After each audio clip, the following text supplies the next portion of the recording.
Good morning, dear first year students, and welcome again.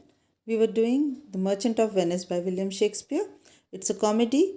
We had done scene 1, which took place in Venice, and now the scene of the play shifts from Venice to Belmont. These are the two major cities where the action takes place. In Venice live Antonio, Bassanio, Graciano, Lorenzo, and all his other friends, and the villain Shylock also. And in Belmont live Portia and Nerissa. Now, the scene shifts from Venice to Belmont. Belmont is the place where Portia live. Now, the scene 2, Belmont, a room in Portia's house. Enter Portia and Nerissa. Portia. By my troth, Nerissa, my little body is a weary of this great world. Now you remember the opening dialogue by Antonio. He also says, "By my truth, in sooth, I know not why I am so sad." And here also, in Belmont, when the scene opens, Portia says, "By my truth, Nerissa." And who is Nerissa? Nerissa is her maid, and she is also her best friend. My little body is aweary of this great world. Now, she says that my little body is fatigued and it is tired of this great world. Nerissa. You would be sweet, madam, if your miseries were in the same abundance as your good fortunes are. Now, Nerissa is a very intelligent maid. She says that there is no need for you to be weary, and you would be weary if your miseries were in same abundance as your good fortunes. You have good fortunes, you don't have any misery, but if you had miseries, then you would be weary. And yet I ought see they are sick that surfeit with too much as they that starve with nothing. It is no mean happiness therefore. Now she says that even those people who have a lot of things in abundance, they have a lot of riches, even they are they are not happy, even they are sick with the abundance. It is no mean happiness, therefore, to be seated in the mean. Now, she says that one should have the medium path, neither be too rich nor be too poor.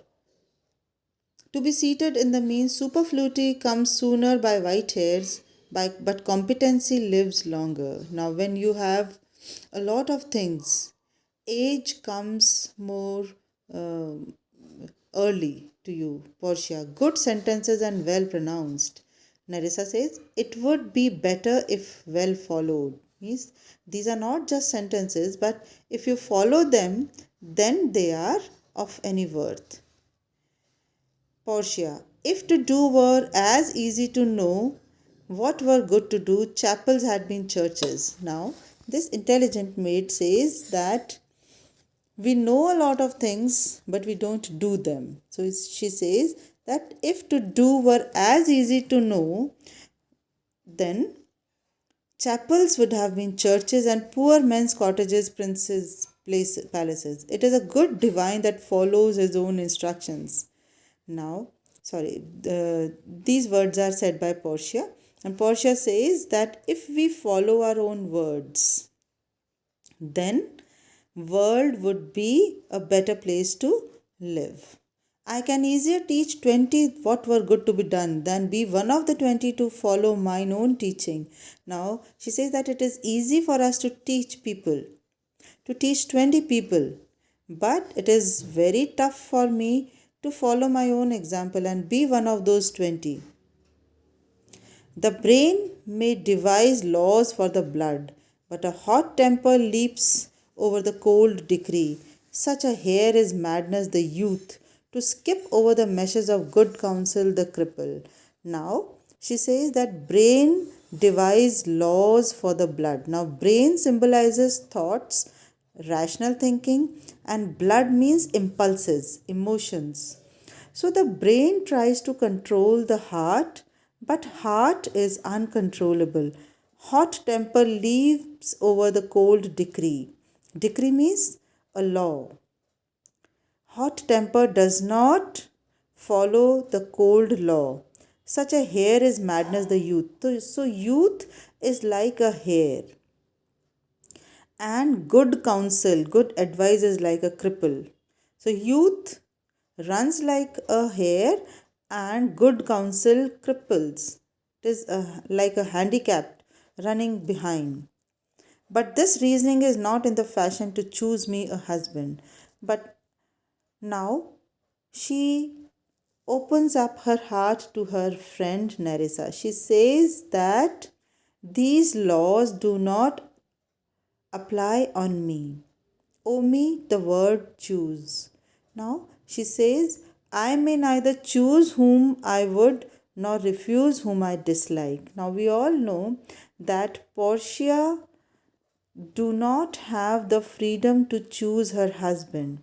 And what is the reason? The reason is that her father has left a will and he has left a condition for her to marry. And what is that condition? That he has left three caskets, one made of gold, another made of silver, and the third one made of lead.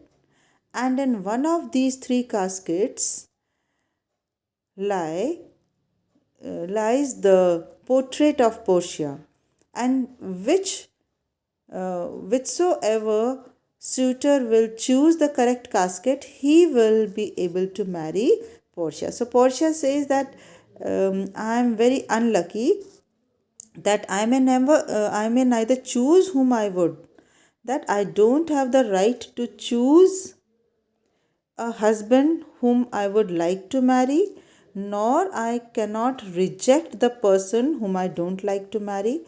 So so is the will of a living daughter curbed by the will of a dead father. Now, my father has died, but he with him my will has also died. Will means my desire has also died. Is it not hard, Nerissa, that I could not choose one nor refuse none? Now she says that, is it not hard? It's my hard luck. Is it not hard on me that I can't choose my husband nor I can refuse the person whom I dislike? Now Nerissa is an intelligent lady. She says, your father was ever virtuous, and holy men at their death have good inspirations. Therefore, the lottery that he had devised in these three chests of gold, silver, and lead, whereof who chooses this, his meaning chooses you, will no doubt never be chosen by any rightly, but one who shall rightly love. Now, Nerissa assures Portia that don't worry, your father was a virtuous person. And when people die, they become even more virtuous and they have good inspirations. So, he also loved you. So, he will not make you face any situation which is not favorable for you. So, have faith in his will, and he might have devised this lottery, he might have devised this condition very intelligently. So don't worry. Only that person will be able to choose the correct casket who deserve you. So have faith in the will of your daughter. But what warmth is there in your affection towards any of these princely suitors that are already come? Now, Nerissa wants to know the feelings of Portia. Now, she tells Portia to tell one by one her feelings about the suitors. She says that I will name the suitors and you tell me what do you feel about them. Now they are having a very intimate, friendly like talk. So Portia says, I pray thee overname them, and as thou namest them, I will describe them, and according to my description, level at my affection. Now she says that I will not directly say that I like this suitor or I dislike this suitor. You just name them, and I will tell my opinion about them, and accordingly, you may judge whether I like that person or I dislike.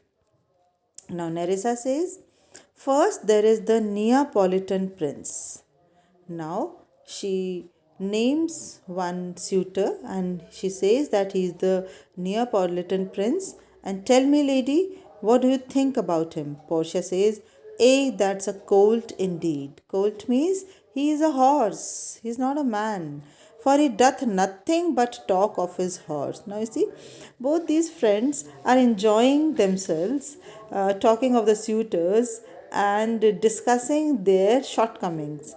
So she says that he is not a man, he is a horse. Because he does not talk about anything but his horse, and he makes it a great appropriation for his own good parts that he can shoe him himself. And he feels very proud that he can shoe his horse himself. I am much afeard my lady his mother played false with his mother played false with a smith. Nerissa. So, with this comment by Portia, we come to know that she is not interested in Neapolitan prince. She does not like him, Nerissa. Then there is the County Palatine.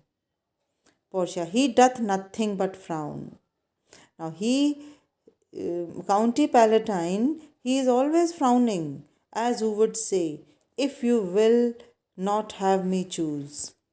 He hears merry tales and smiles not. He never smiles, he is never merry, he is never jolly, he is a serious type of person. I fear he will prove the weeping philosopher when he grows old, being so full of unmannerly sadness in his youth. So she says that when he is such a serious type of person in his young age, now he will prove to be a very, very boring and weeping philosopher when he grows old. I would rather be married to a death's head with bones in his mouth than either of these. God defend me from these two. She says that I will rather marry the symbol of death, holding two bones in its mouth, rather than marrying these two people. Nerissa says, how say you by the French Lord Monsieur de Libon? Now, by this discussion, we come to know that all the suitors, they are not common people. Either they are princes or counts, and they come from a very royal background. So this tell us about the worth of Portia.